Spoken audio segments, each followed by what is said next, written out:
Good evening friends, नमस्कार दोस्तों। मैं मनीष एक बार फिर आपका चैनल मनीष कार्की लेकर। दोस्तों, आपको पता ही है आजकल जीवन में बहुत स्ट्रेस है।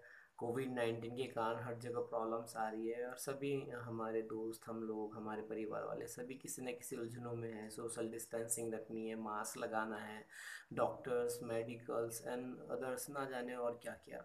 तो ये स्ट्रेस वाली लाइफ है, तो मैंने अभी हाल फिलहाल में दो ऐसी कविताएं लिखी हैं जो हमें थोड़ा सा मुस्कुरा सकें, थोड़ा सा हमें खुशियाँ दे सकें। तो मुझे आशा है आपको ये दोनों कविताएं बहुत पसंद आई होंगी। तो मेरा मानना है दोस्तों कि ये कविता क्यों ना हम एक बार साथ साथ कोशिश करें, एक बार खुश होने की, मुस्कुराने की, साथ में हंसने की। तो मैं ये कविताएं आज आपको एक बार हम लोग दोहराएंगे, इसको रिपीट करेंगे। तो मुझे, अगर मैं इस प्रयास में मैं सफल होता हूँ, आपके चेहरे पे खुशी ला पाता हूँ, आपके चेहरे पे एक मुस्कान ला पाता हूँ, तो मुझे लगेगा मेरी इन दोनों कविताओं का अर्थ सार्थक हुआ और मुझे थोड़ी खुशी मिलेगी आपके चेहरे पे एक मुस्कान देखकर। तो फ्रेंड्स, दो मैं कविताओं का जिक्र कर रहा हूँ, एक नौकरी और एक मेरी हवाई यात्रा। तो मैं पहले नौकरी के बारे में बताना चाहूँगा। बहुत प्यारी कविता है फ्रेंड्स। एक हसीन ख्वाब था नौकरी जो मैंने पाई, इसे पाने के लिए कई अर्जी भी थी लगाई। रातें भी कितनी गुजारी बिना चारपाई, गर्मी में पंखे और सर्दी में गुम थी रजाई। सुख चैन खोकर कितनी किताबें थी पलटी, दिन में घूमते थे न जाने कितनी बसें भी बदली। थक हार जब पहुंचते थे कमरे वाले घर, न जाने ऐसी कितनी रातें सिर्फ मैगी से बिताई। एक कमरे वाले घर में कितने दिन बिताने थे, क्षमा याचना के लिए कितनों के आगे हाथ फैलाने थे। हर जगह जिल्लत और हर जगह ताने थे, यही गम थे जो मैंने अपने दिल में पाले थे। नौकरी मिली तो अब ये जाना, यहाँ तो एक तरफ कुआं एक तरफ खाई। बॉस से जैसे ही हुई थोड़ी खटपट, सबने फिर बॉस से चुगली भी मेरी खूब लगाई। कोरोना के लॉकडाउन ने भी मुझको ना छोड़ा, पुलिस वालों ने भी पीटा थोड़ा थोड़ा। ड्यूटी पहुंचते पहुंचते हो जाते थे लेट, 10 बजे के बाद मिलता था ऑफिस का बंद गेट।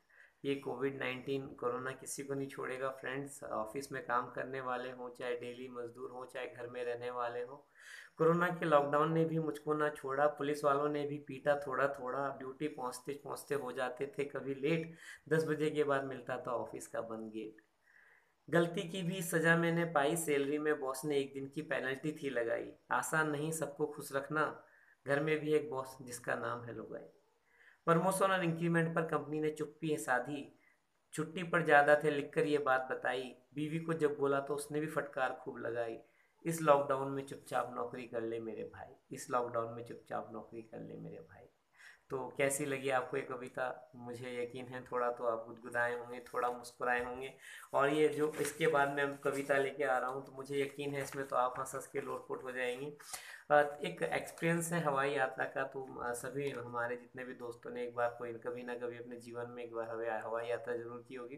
तो क्या होता है, हम लोग कैसे हवाई एयरपोर्ट में आते हैं, कैसे हवाई जहाज उड़ता है, कैसे उसमें बैठते हैं, कहाँ एयर होस्टेस, क्या पायलट, और कैसे कैसे हमारे मन में विचार आते हैं। तो एक उसको फनी टाइप का दे के, उसको व्यंग्यात्मक रूप दे के मैंने रचना बनाने की कोशिश की है। तो यकीन है कि मुझे आपने थोड़ी मुस्कान तो लाई होगी अपने चेहरे पे। कांधे पर लाद अपना सामान छुट्टी चल दिए हम, घर वालों से मिलने की अनकही खुशी लिए दिल में हम। खूबसूरत सी सुबह थी, आंखें भी थी थोड़ा नम, पुराने यादें भी गुलाब की तरह खिल रही थी और मुस्कुरा रहे थे हम। यातायात की हर संभावनाएं तलाश कर घर पहुंचने की जल्दी थी बस, हर हाल में पकड़नी थी पहली वाली ट्रेन या बस। जाहिर सी बात है, निकलते ही रास्तों पर भीड़ तो मिलनी ही थी, ट्रेन में भी रिजर्वेशन मिला नहीं, अब क्या प्रतिक्रिया करते हम। आशा के साथ अपने समझदार सबसे समझदार दोस्त को फोन लगवाया, उसने भी गूगल ढूंढ हमें रास्ता बतलाया। मरते क्या ना करते एहसाए से निर्भर थे उस पर हम, कहने पर उसके हमने फिर हवाई जहाज का टिकट बनवाया। टिकट तो बना लिया, मन के भीतर गहरे विचार फिर आए, ऑटो के बदले थोड़ी महंगी टैक्सी कर एयरपोर्ट पर फिर हम आए।